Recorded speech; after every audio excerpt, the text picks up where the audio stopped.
જય હિન્દ વિદ્યાર્થી મિત્રો, મારી યુટ્યુબ ચેનલમાં તમારું સ્વાગત છે। તો આજે આપણે ધોરણ 9માં ગણિત વિષયની અંદર પ્રકરણ 7 ત્રિકોણની અંદર થિયરી તેમજ પ્રમેયની સરળ સમજૂતી સાથે ચર્ચા કરશું। તો મિત્રો સૌપ્રથમ આપણે ત્રિકોણની વ્યાખ્યા જોઈએ। તો ત્રિકોણ એટલે કે પરસ્પર છેદતી ત્રણ રેખાઓથી બનતી બંધ આકૃતિને ત્રિકોણ કહે છે, જે સૌ જાણે છે। ત્રિકોણને કુલ 6 અંગો હોય છે, જેમાં 3 ખૂણા અને 3 બાજુઓ। અહીં આપણે ત્રિકોણ એ, બી અને સી ની વાત કરીએ તો ત્રિકોણ એબીસીને સંકેતમાં ત્રિકોણ એબીસી વડે દર્શાવાય છે। અહીં એ, બી અને સી એ ત્રિકોણ એબીસીના શિરોબિંદુ છે। ખૂણો એ, ખૂણો બી અને ખૂણો સી એ ત્રિકોણ એબીસીના ખૂણાઓ છે, જ્યારે એબી, બીસી અને એસી એ ત્રિકોણ એબીસીની બાજુઓ છે। હવે ત્રિકોણની સંગતતા વિશે વાત કરીએ તો બે ત્રિકોણ વચ્ચે કુલ 6 સંગતતા દર્શાવી શકાય। ધારો કે આપણે ત્રિકોણ એબીસી અને ત્રિકોણ ડીઈએફ માટે વાત કરીએ તો ત્રિકોણ એબીસી બરાબર ત્રિકોણ ડીઈએફ। બીજી સંગતતા ત્રિકોણ એબીસી બરાબર ત્રિકોણ ઈએફડી। ત્રીજી સંગતતા ત્રિકોણ એબીસી બરાબર ત્રિકોણ એફડીઈ। ચોથી સંગતતા ત્રિકોણ એબીસી બરાબર ત્રિકોણ ડીએફઈ। પાંચમી સંગતતા ત્રિકોણ એબીસી બરાબર ત્રિકોણ એફઈડી અને છઠ્ઠી સંગતતા ત્રિકોણ એબીસી બરાબર ત્રિકોણ ઈડીએફ। આમ આપણે એબીસીની સાથે ડીઈએફને અલગ અલગ 6 રીતે એટલે કે 6 સંગતતામાં દર્શાવી શકાય। આકાર અને કદમાં સમાન હોય તેવી આકૃતિઓને એકરૂપ આકૃતિઓ કહે છે। તો હવે એકરૂપ ત્રિકોણ ક્યારે હોય? તો આપણે જોઈએ કે બે ત્રિકોણ એકરૂપ ક્યારે હોય? તો બે ત્રિકોણ માટેની એક સંગતતા માટે કોઈ અનુરૂપ અંગ સમાન હોય તે સંગતતા માટે બંને ત્રિકોણ એકરૂપ છે તેમ કહેવાય। તો હવે આપણે ત્રિકોણની એકરૂપતા વિશે જોઈએ।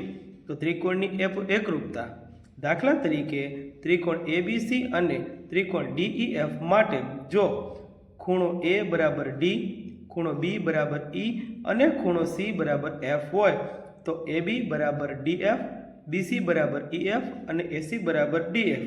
આમ હોય તો ત્રિકોણ એબીસી અને ત્રિકોણ ડીઈએફ એકરૂપ ત્રિકોણ છે અને તેને સંકેતમાં ત્રિકોણ એબીસી એકરૂપ ત્રિકોણ ડીઈએફ વડે દર્શાવાય છે।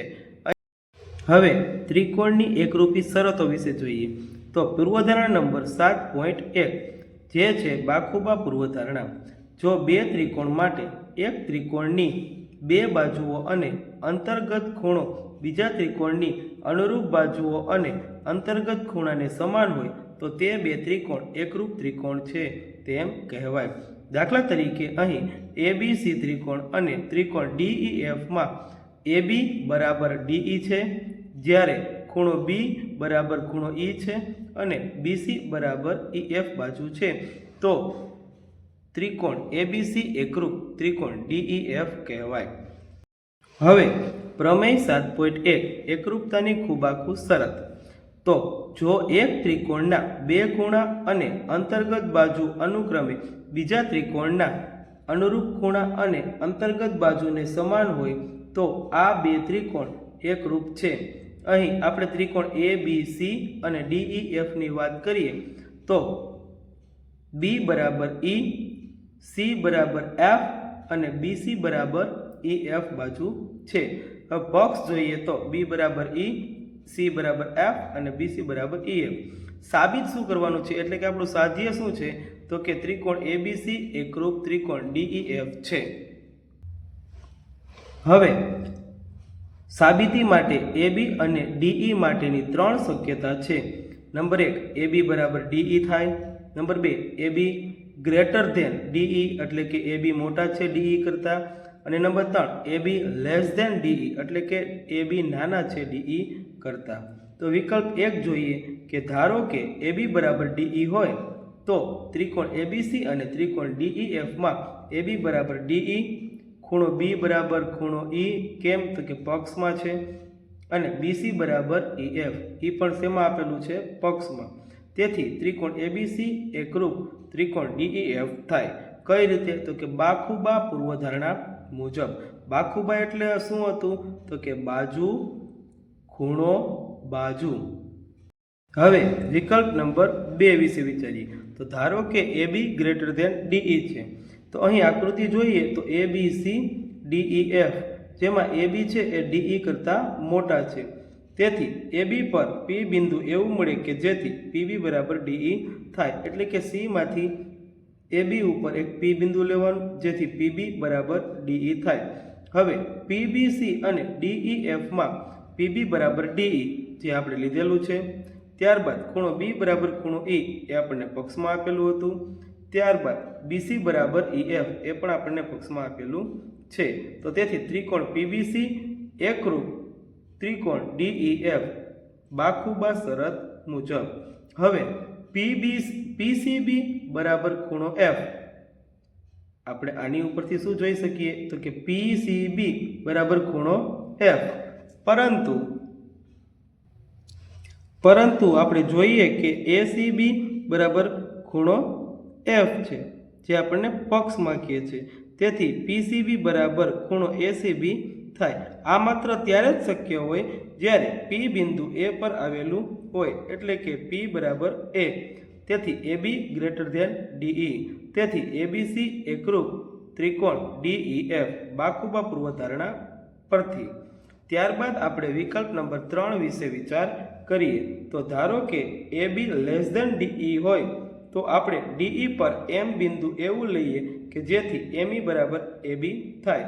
ઉપર વિકલ્પ 2 માં દર્શાવ્યા મુજબ આપણે જો દલીલ કરીએ તો સાબિત કરી શકાય કે ત્રિકોણ ABC એકરૂપ ત્રિકોણ DEF છે. આ હતો આપણો પ્રમેય 7.1. ત્યારબાદ એકરૂપતાની ખૂબાખૂ શરત. જો એક ત્રિકોણના 2 ખૂણા અને અંતર્ગત ન હોય તેવી બાજુ બીજા ત્રિકોણના અનુરૂપ ખૂણા અને અનુરૂપ બાજુને સમાન હોય તો તે 2 ત્રિકોણ એકરૂપ છે તેમ કહેવાય. એકરૂપ ત્રિકોણના અનુરૂપ અંગો સમાન હોય છે, જેને CPCT કહેવાય છે. હવે આપણે પ્રમેય 7.2 જોઈએ. તો 2 સમાન બાજુઓના સામેના ખૂણા સમાન હોય છે. એટલે કે હવે આકૃતિમાં જોઈએ તો ત્રિકોણ ABC માં AB બરાબર AC બાજુ આપેલી છે. તો AB ની સામેનો ખૂણો C અને AC ની સામેનો ખૂણો B બંને સમાન થાય, જે આપણે સાબિત કરવાનું છે. તો બધાથી પહેલાં પક્ષમાં આપણને આપેલું છે કે ત્રિકોણ ABC માં AB બરાબર AC, અને સાબિત શું કરવાનું છે? તો ખૂણો B બરાબર ખૂણો C. હવે સાબિતી જોઈએ તો સૌ પ્રથમ ખૂણા A નો દ્વિભાજક BC ને D માં છેદે છે. એટલે કે આપણે શું કરવાનું? તો કે A માંથી દ્વિભાજક દોરવાનો જે BC ને ક્યાં છેદશે? D માં. અને એનો દ્વિભાજક એટલે કે આ ખૂણો અને આ ખૂણો બંને ખૂણા એક સરખા ભાગ કરશે. દ્વિભાજક એટલે 2 સરખા ભાગ કરવા. ત્યારબાદ ત્રિકોણ ABD અને ત્રિકોણ ACD માં એટલે કે ABD અને ACD માં AB બરાબર AC થાય, જે આપણને પક્ષમાં આપેલું છે. એટલે કે AB બરાબર AC. ત્યારબાદ BAD બરાબર CAD થાય, એટલે કે BAD બરાબર CAD. કેમ? તો કે AD એ એનો દ્વિભાજક છે.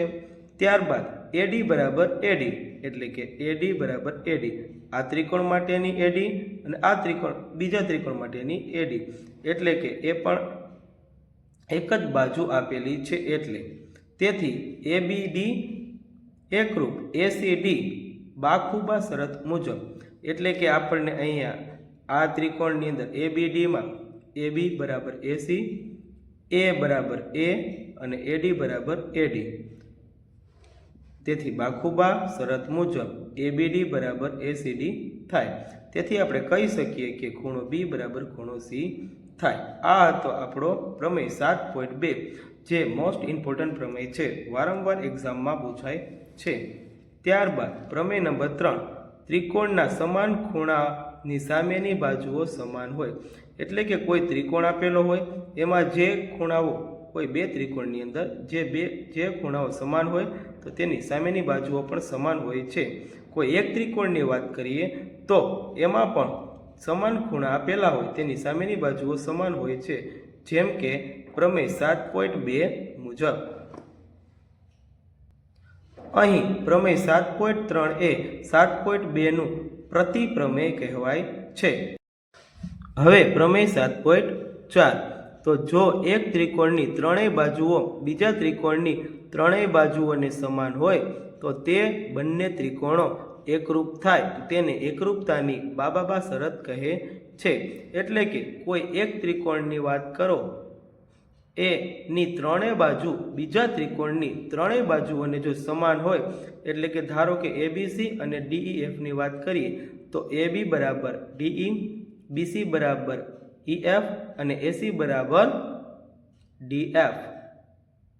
તો અહીં એબીસી એકરૂપ ડીઈએફ એટલે કે બા શરત મુજબ એબીસી એકરૂપ ડીઈએફ થાય. ત્યારબાદ એકરૂપતાની કાકબા શરત. કાકબા એટલે કાટખૂણો, કર્ણ અને બાજુ.